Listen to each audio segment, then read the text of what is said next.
आप सभी प्रभु के भक्तों को नमस्कार। स्वागत है आपका हमारे YouTube चैनल धर्मार्थ सनातन पर। शिव पुराण महात्म्य, चौथा अध्याय। चंचुला की शिव कथा सुनने में रुचि और शिवलोक गमन। ब्राह्मण बोले, नारी तुम सौभाग्यशाली हो जो भगवान शंकर की कृपा से तुमने वैराग्यपूर्ण शिव पुराण की कथा सुनकर समय से अपनी गलती का एहसास कर लिया है। तुम डरो मत और भगवान शिव की शरण में जाओ। उनकी परम कृपा से तुम्हारे सभी पाप नष्ट हो जाएंगे।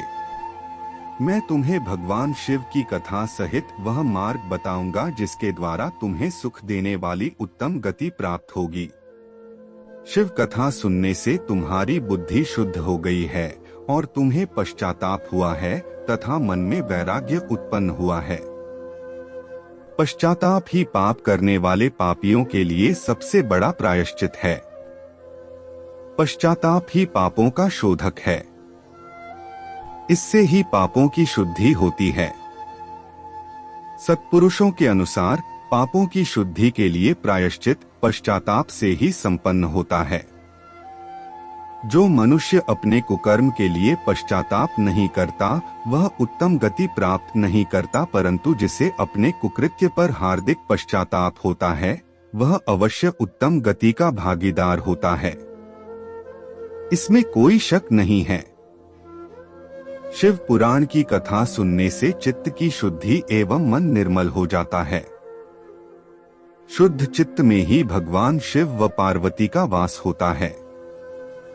वह शुद्धात्मा पुरुष सदाशिव के पद को प्राप्त होता है। इस कथा का श्रवण सभी मनुष्यों के लिए कल्याणकारी है। अतः इसकी आराधना व सेवा करनी चाहिए। यह कथा भवबंधन रूपी रोग का नाश करने वाली है। भगवान शिव की कथा सुनकर हृदय में उसका मनन करना चाहिए। इससे चित्त की शुद्धि होती है।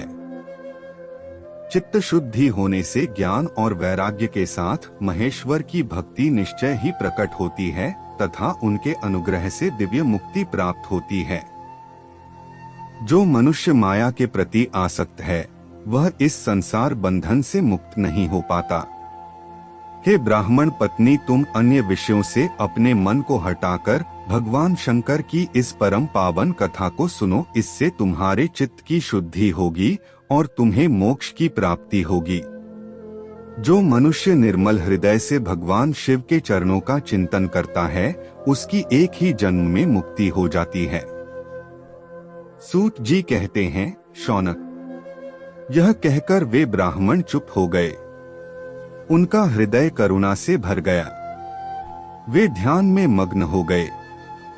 ब्राह्मण का उक्त उपदेश सुनकर चंचुला के नेत्रों में आनंद के आंसू छलक आए। वह हर्ष भरे हृदय से ब्राह्मण देवता के चरणों में गिर गई और हाथ जोड़कर बोली, मैं कृतार्थ हो गई। हे ब्राह्मण, शिव भक्तों में श्रेष्ठ स्वामिन, आप धन्य हैं। आप परमार्थदर्शी हैं और सदा परोपकार में लगे रहते हैं। साधो, मैं नरक के समुद्र में गिर रही हूँ। कृपा कर मेरा उद्धार कीजिए। जिस पौराणिक व अमृत के समान सुंदर शिव पुराण कथा की बात आपने की है उसे सुनकर ही मेरे मन में वैराग्य उत्पन्न हुआ है। उस अमृतमयी शिव पुराण कथा को सुनने के लिए मेरे मन में बड़ी श्रद्धा हो रही है। कृपया आप मुझे उसे सुनाइए। सूत जी कहते हैं, शिव पुराण की कथा सुनने की इच्छा मन में लिए हुए चंचुला उन ब्राह्मण देवता की सेवा में वहीं रहने लगी। उस गोकर्ण नामक महाक्षेत्र में उन ब्राह्मण देवता के मुख से चंचुला शिव पुराण की भक्ति, ज्ञान और वैराग्य बढ़ाने वाली और मुक्ति देने वाली परम उत्तम कथा सुनकर कृतार्थ हुई। उसका चित्त शुद्ध हो गया। वह अपने हृदय में शिव के सगुण रूप का चिंतन करने लगी। वह सदैव शिव के सच्चिदानंदमय स्वरूप का स्मरण करती थी। तत्पश्चात अपना समय पूर्ण होने पर चंचुला ने बिना किसी कष्ट के अपना शरीर त्याग दिया। उसे लेने के लिए एक दिव्य विमान वहां पहुंचा। यह विमान शोभा साधनों से सजा था एवं शिव गणों से सुशोभित था। चंचुला विमान से शिवपुरी पहुंची। उसके सारे पाप धुल गए। वह दिव्यांगना हो गई। वह गौरांगी देवी मस्तक पर अर्धचंद्र का मुकुट व अन्य दिव्य आभूषण पहने शिवपुरी पहुंची। वहां उसने सनातन देवता त्रिनेत्रधारी महादेव शिव को देखा। सभी देवता उनकी सेवा में भक्तिभाव से उपस्थित थे। उनकी अंग कांति करोड़ों सूर्यों के समान प्रकाशित हो रही थी। 5 मुख और हर मुख में 3-3 नेत्र थे। मस्तक पर अर्धचंद्राकार मुकुट शोभायमान हो रहा था। कंठ में नील चिन्ह था। उनके साथ में देवी गौरी विराजमान थीं, जो विद्युत पुंज के समान प्रकाशित हो रही थीं। महादेव जी की कांति कपूर के समान गौर थी। उनके शरीर पर श्वेत वस्त्र थे तथा शरीर श्वेत भस्म से युक्त था।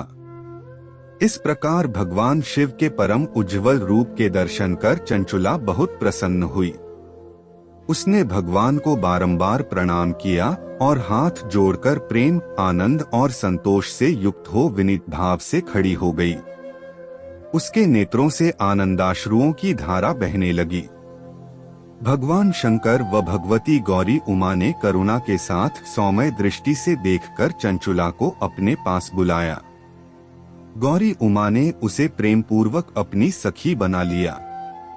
इस प्रकार चंचुला सुखपूर्वक भगवान शिव के धाम में उमा देवी की सखी के रूप में निवास करने लगी।